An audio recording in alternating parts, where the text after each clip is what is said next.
Lagi ninyong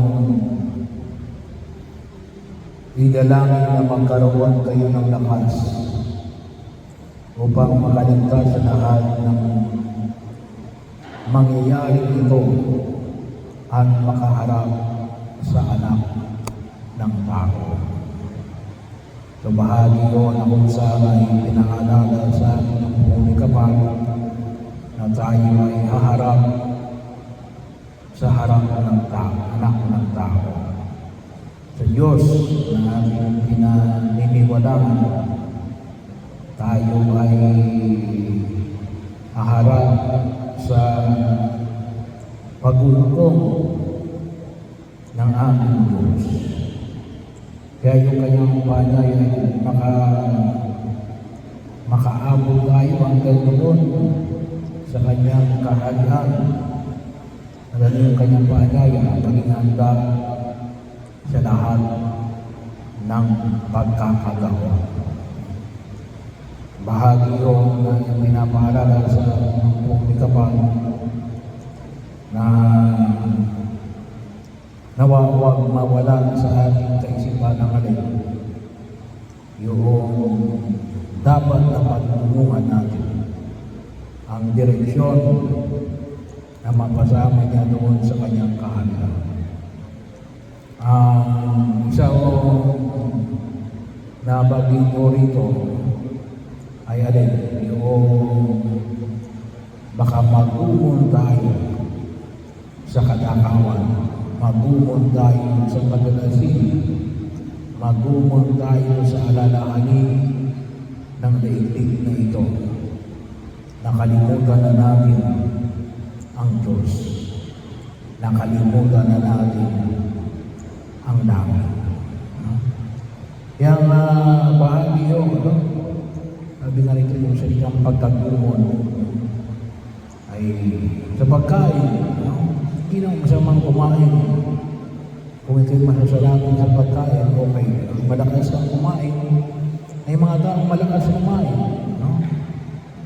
Yung mga lalaki, mas malakas kumain sa mga babae.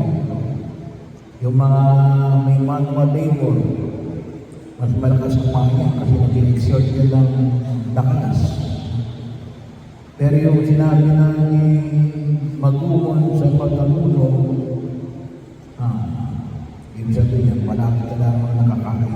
Busog ka na, kumakain ka pa. No?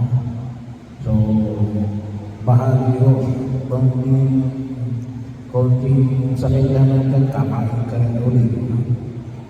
Eh bakit o? Kasi kapag ikaw ay busog na busog, at ikaw ay matakaw, naging manig ka. Naging manig ka sa pangailangan ng kapwa ng tao. Naging manig ka sa mga pangyayari sa daigdig na ito. Naging manig ka sa pangailangan ng iyong mga mahal sa buhay. Ang isipin mo na lamang ay ang iyong sarili. Ganon din o, yung binahagi dito, yung ikaw ay mag-umon sa pagdalasin. Hindi naman o ipinagbabawal ng ating pananampalataya ang uminom ng alak. Wala naman sa pagkakasulatan na huwag iinom ng alak. Ang bawal rin pagdasin. Pero lalo-lalo yun, pagkagumon sa kalasinan, kasi may mga bagay na mag-insan, hindi mo ginagawa. Pero kapag ikaw ay lasing, nagagawa mo. Nawawala ka na sa tamang wisyo. Nawawala ka na sa sarili. Pero hindi lang mo katakawan, hindi lang mo kalasinan. Marami pong bagay. Makita ko natin.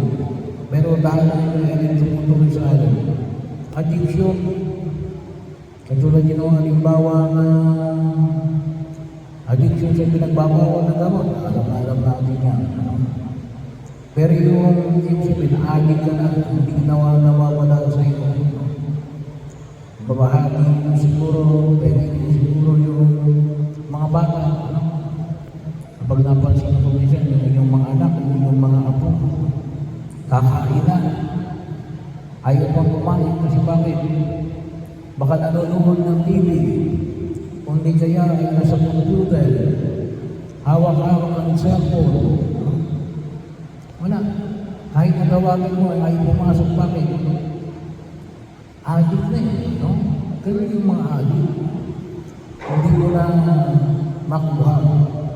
Yung panyaya na pinapakilala ni Jesus, kapag sinabi natin na paano ba natin makikita yung mga bagay na mahalaga? Kasi doon ka lang nakatulong. Bahagi nyo yun. Ano ba yung mga adik? Sugal. May mga taong adik sa sugal. Lalo lang yun. Gusto na yung ano. Yung online sugal. Online sabon. Nauso na rin. Mabuto na lang. Pinagbawang-bawal yung online sabon ngayon. Pero nung una, pinayagan. Bahagi yun na kung saan ay makita natin. Pero yung iba, ano nang ginagawa? Nagdanakal. May sugal lang. Eh, hindi natin namamalayan natin, inaagaw. Gusto mong hintayin yung pagdating ng Panginoon. Pero kung siya, hindi ka na makabangon. Bakit? Kasi ikaw ay nalulula, nagmumula, addicted na. Kaya pag-iwasan natin ang bahagi ng pagkilos sa daigdig na ito. Kahit ako minsan trabaho, hindi naman tayo nagsisila kahit na pag-aaral ko. Yari-yari. Itong mga addiction na yan, ang nangyayari, naging Diyos-Diyosan. Mas pahalaga pa ang isa sa Diyos. Nakalimutan na ang Diyos. Bakit? Doon na lang tayo nakatulog. Marami pang iba kung tutusin. Yung pagiging marites. Umagang-umagay na sa kapitbahay kayo. Sunog na yung sinahin. Nandun pa kayo na ipagmarites pa kayo. Ay bahagi yun. Nakikita natin. Sisirain natin ang ating ugnayan sa Diyos at ugnayan sa ating kapwa. Ano yun? Hindi yun paghahanda. Yun ay kung tawagin natin ngayon, pamlilibang. Nililibang tayo ng demonyo.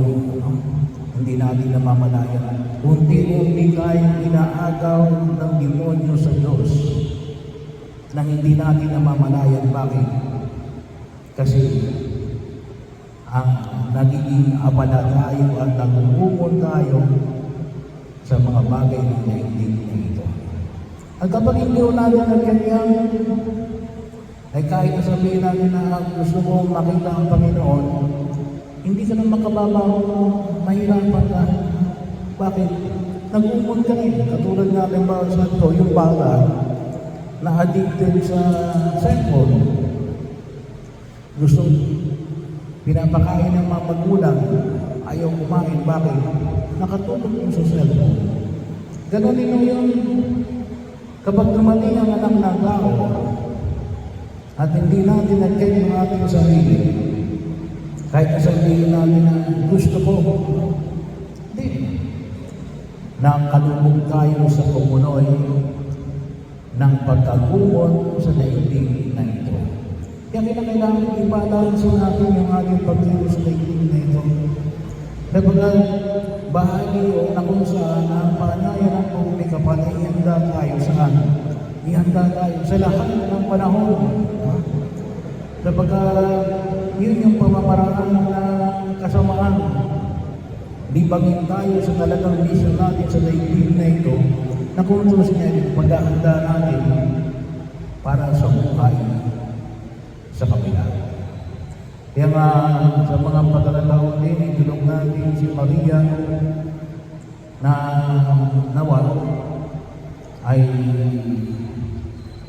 sa kanyang mga kahinaan at kung sakali mang siya ay nakalimot sa Diyos, igalog natin na siya nawa ay kaawaan ng buong